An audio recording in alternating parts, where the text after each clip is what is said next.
നമസ്കാരം. നമ്മൾ ഇന്നലെ അനുഭവിച്ചിരുന്ന അതേ പ്രശ്നം തന്നെയാണ് ഇപ്പോഴും പല സ്ഥലത്തും ചെല്ലുമ്പോൾ ഞങ്ങൾക്ക് അനുഭവിക്കാൻ പറ്റുന്നത്. ഇവിടെ ഇത്രയും റോഡിൽ വെള്ളം കയറിയേക്കാണ്, എല്ലാ സൈഡിലും വെള്ളം കയറിയേക്കാണ്. എന്നിട്ട് നമ്മൾ വീടുകളിലേക്ക് ചെന്ന് വിളിക്കുമ്പോൾ അവർ ആലോചിക്കട്ടെ, ഭക്ഷണം കഴിച്ചിട്ട് ഇറങ്ങാം, നാളെ രാവിലെ ഇറങ്ങാം എന്നൊക്കെ പറഞ്ഞുകൊണ്ടിരിക്കുന്നുണ്ട്. ദയവ് ചെയ്ത് നിങ്ങൾക്ക് പരിചയമുള്ള ആൾക്കാരുണ്ടെങ്കിൽ അവരോട് പറയുക. അങ്ങനെ നിന്ന് കഴിഞ്ഞാൽ അവർ ഒറ്റപ്പെട്ടു ഓരോ സ്ഥലങ്ങളിൽ അവിടെ ഭക്ഷണം എത്തിക്കാൻ ചിലപ്പോൾ പറ്റിയെന്ന് വരില്ല.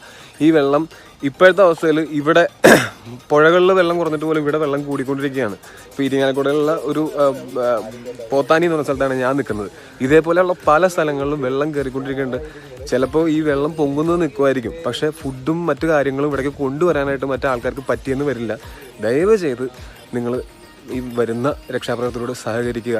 നിങ്ങളുടെ സുഹൃത്തുക്കളോടോ ബന്ധുക്കളോടോ കാര്യം വിളിച്ചറിയിക്കുക. കാര്യം അവസാന നിമിഷം വരെ കാത്തു നിൽക്കരുത്. ഇപ്പോൾ പരമാവധി നേരത്തെ വരുന്ന ആൾക്കാരോട് പരമാവധി സഹകരിക്കുക.